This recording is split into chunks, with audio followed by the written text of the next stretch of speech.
Okay, I'm putting this short video together because I think everybody out there that owns these Hayward Chlorinators, this is a Hayward CL200, are doing it wrong when it comes to putting chlorine tablets into this device. Most everybody is just taking the top and pushing this clip here in and then twisting the top off in one piece.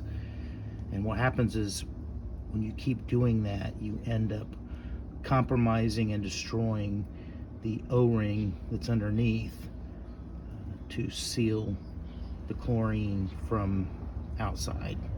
I'm going to show you the proper way to do this because even Hayward themselves has not given any good instructions on this other than what they tell you to do when you change the O-ring. So the proper way to do this anytime you want to get into these chlorinators is first you remove this cap. You might have to get like a screwdriver to pry up underneath here and remove this cap. You remove that cap and then you'll find that underneath there is a plastic bolt, and then use a 19mm socket.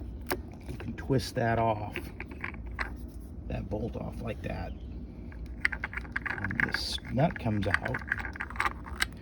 And then there's a Teflon washer underneath there that you want to make sure stays in place. Then once you have that off, you come over here and push the tab so you can loosen the lid.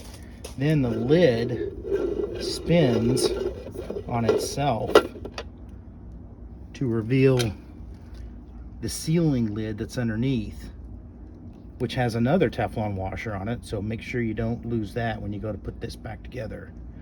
And then this lid just pries off. There's even a little spot right here where you can get like a screwdriver or something underneath there to pry it up a little bit. So then you pry this lid up,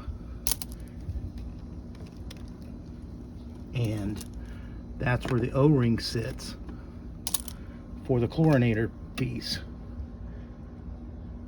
That's the seal for the chlorinator lid, and then that's where your chlorinator tablets go in. So every time you do this the wrong way, you end up compromising this seal here that gets torn up eventually over time because it seals up inside the lid here.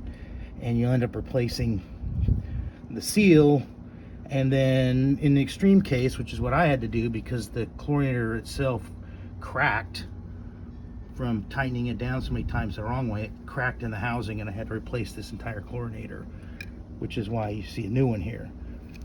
So you put your tabs in, push the lid back down, then put the top piece back on, and it easily spins back into place until it clicks. Put the bolt back in, tighten it down with your socket, hand tight. It doesn't need to be super tight. It's just there to hold the lid in place. It's not anything beyond that. Then put your cap back on, and away you go. That way you'll be assured that this chlorinator will last you for many, many years. You won't have any problems with the seals.